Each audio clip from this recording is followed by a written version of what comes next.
Hi everyone. My name is Jerry Wise, and I want to talk in this video about 6 painful core struggles that scapegoats face in toxic families. I have been helping people for over 45 years who've grown up in toxic or dysfunctional families and narcissistic families to get their families out of them. And at the end, I'll be sharing some things you can do to begin to loosen those core struggles. First of all, shame of being a scapegoat. Whenever we're a scapegoat, most of us have some struggles, especially if we've grown up in narcissistic, dysfunctional, depressed, abusive families. If we are a scapegoat and have been labeled as such by the family, then we deal with shame. Often guilt too, but shame is a big deal because why would all these adult people think there's something wrong with me unless there is?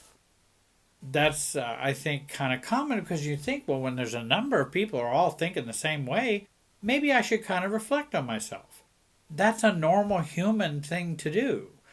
The problem is the group that's determining this is more crazy than you are, if I can use that term. And I use that lovingly. But they're more toxic or dysfunctional. And of course, their perceptions are not going to be accurate. But we think, well, they're adults. They seem like me. They've known me for a long time. If they're scapegoating me, I wonder what's wrong with me. Or is there something wrong with me? What do people think? And what will extended family members think? If, oh yeah, we don't talk to Jerry, or yeah, Jerry hasn't come to the family dinners, we don't invite him, or then extended family members are, I wonder what's going on with Jerry. I wonder what's happening with Jerry. They often don't think, I wonder what's happening with this family that Jerry is not coming or isn't invited. I must be wrong, I must be bad, I must be troublesome, unlovable, or undeserving. And that's some of the shame of being labeled and treated as a scapegoat. Number 2, scapegoats must deal with the painful need to share a reality with a rejecting family. It's a very human and normal thing to do, to want to share that reality with others, to share your reality with others. If you've gone through a bankruptcy, and I remember many years ago I did go through a bankruptcy. It was very painful, very difficult. I had owned a business that had gone bankrupt, and it was just so painful. And so as a result of that, when anyone I would talk to, and they'd say, "Oh, well, I understand that, and I know not, and I think we were sued, but the judge said nothing we did was wrong. Another party had done something wrong, but not us." And so that was very validating because we really hadn't. We weren't trying to be bad or do anything bad. And so when I talk to someone who might have gone through bankruptcy themselves, then I kind of share a little reality with them. And it feels good that we kind of are, oh, well, they might understand. So we're always wanting that understanding or wanting to share a reality, particularly with our family members, and particularly when we're growing up as children. We want to share the family reality. The problem is the family reality may be all messed up. That's where it becomes a problem. And so the scapegoat has this desire to share that reality with the family. Why did my family move away from me emotionally? We all have this need. It's a biological human need. It's perfectly normal until it gets thrown into the toxic or dysfunctional basket of the family. And so that family super self that I call it when we're growing up, that one reality that we're all supposed to partake of, you are shunned from that. And that's why being a scapegoat is so painful. if you want some powerful ways to overcome these painful core struggles, I hope you'll join my online program that I mentioned down in the description. I think you would find it very useful, very helpful. We've gotten a lot of good feedback on it, and it also includes a year's worth of group coaching once a month with me. So you might take a look at that. Number 3, scapegoats must deal with the excruciating, painful family pathology certainty of you as the scapegoat. Well, that's a lot of word salad. I apologize. Basically, it is the family sees you as pathological. You're the pathological one. You're the problem. You're the sick one. You're the mentally ill one. You're the one who needs to go get help. You're the one who's doing everything wrong. You're hurting so-and-so's feelings. You're the pathological certainty of you. And we have to deal with that assessment of ourselves. This can include smear campaigns where they go out and get everybody on board, circle the wagons, and goes, Jerry's the problem. And how many people are brought in to believe the pathological certainty of your badness. And oftentimes extended family members, friends, churches, mosque, synagogues. They'll bring it, the PTO. I mean, any kind of organization where people start going, do you know, we have lots of trouble with Jerry or Mary or, they're just a problem. And then they start promoting that smear campaign, and we have to deal with that pathological certainty of us being wrong. And if you have truly been a scapegoat, then you've experienced this excruciatingly painful family's pathological certainty of you as bad. Because it's not like they're just pretending that's the case. They actually act like and believe it's absolutely true. So they're not going, let's just manipulate Jerry and pretend he's the bad one. No, it's a pathological certainty of it. And then you try to, because I know you try to probably explain things, or why do you treat me this way, or what's going on? Well, no, I never did that. No, I never felt that way. It doesn't matter. They already have a certain understanding of you. And that is pathologically cemented. And it's very painful when we realize that. Number 4, scapegoats feel compelled to heed the projective emotional call of the parents or family's beliefs about us. That's exactly what scapegoats are. They're projecting objects.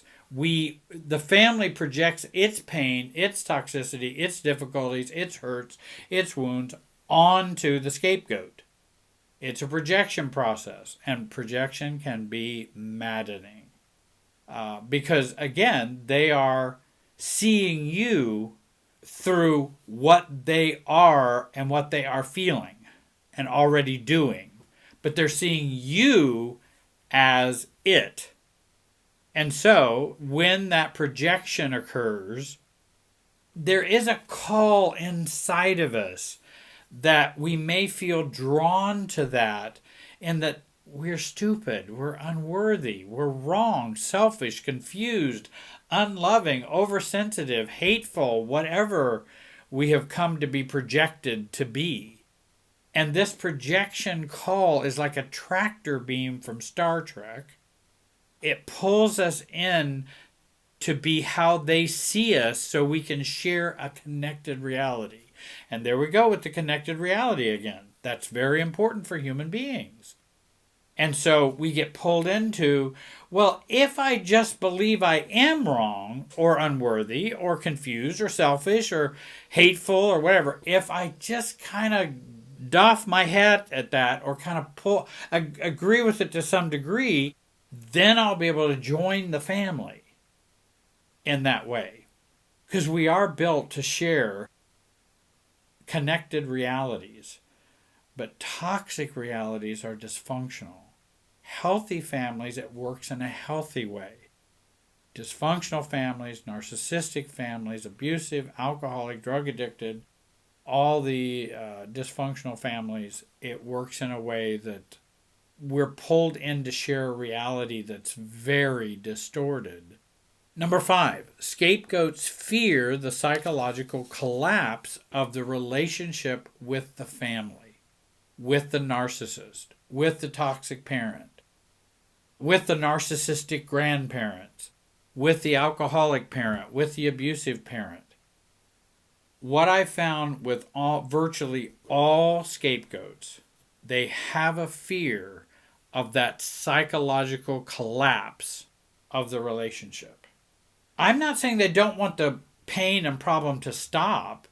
I'm not even saying they might not choose to, they could choose to go no contact, or they could, and so some people, they need to choose to go no contact because it's so unhealthy. But there's usually some hesitancy about that, because if I do that, psychologically that will be the collapse of the family for me. If I reject these projections, if I don't share a reality with them, if I get the scapegoat role out of me, we feel the relationship will collapse. And I will have no family, parents, siblings, and boy, that's a big fear, which most of us have experienced. Number 6, scapegoats struggle so much with self-identity, self-awareness, self-regulation. Those are core issues. Why would they have trouble with those? Because our earliest programming and learning about who we are is found in our childhood within our families. Well, if those are all messed up, then we're going to have some switches turned on and off, and we're going to have different emotional dynamics going on. We're going to be put and set up in a different emotional location that's unhealthy. And I'll talk more about emotional location in the online program. If we struggle with our selfhood being our true selves and knowing ourselves, because who we are and have been formed in the womb of the emotional, mental, family super self has been distorted. And so this process gets hijacked. See, we're supposed to start out in the super self of a healthy family. An infant doesn't have a self, so to speak. An infant dependent baby is just totally enmeshed and connected with parents. And that's totally natural and normal. That's okay. That's the way it's supposed to be. And then as we mature, we find a different emotional location so we can be ourselves, and a greater distance so we can have a self and they have a self. And so that gets hijacked, and then there's greater dependency, enmeshment, rejection, abandonment, and scapegoats. That gets all messed up in terms of learning a true self. And then we end up with a struggle about knowing our own feelings, our own thoughts, our own values, our own goals, our own self-love. Like, all that's kind of just confusing. Not only are we caught in a role as a scapegoat, the role is caught in us. And that's what I work on in the online program, Your New Road to Self. So what's the good news? Finding a true self and a self is possible, very possible. Detachment and differentiation from our family of origin allows a real self to emerge. Having a self is natural. It's already within us. Having a self is not an abnormal thing. It's just been interrupted, and it's been programmed in a very negative way. So focusing on you and learning to reparent, love, and support you is critical for breaking the cycle. We also can heal through getting support to leave the family projections and super self. And you notice I didn't say leave the family. I said leave the family projections and leave the family super self of our family of origin behind. coaching, workshops, readings. Check out my website for suggested readings and coaching and the online program. And if you're really struggling, you might want to have some individual coaching that probably would help you tremendously. And we do offer that, and I offer that. We can learn to stop aligning with all the projections, programming, and get the scapegoat out of us. And again, we change that by changing our emotional location, our emotional intensity, and our emotional reactivity. I might mention about reactivity, which I think this is important. Many people think of reactivity is what happens after we've become reactive.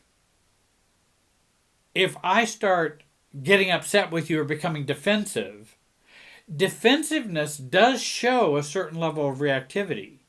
But there's something that was going on before I got defensive.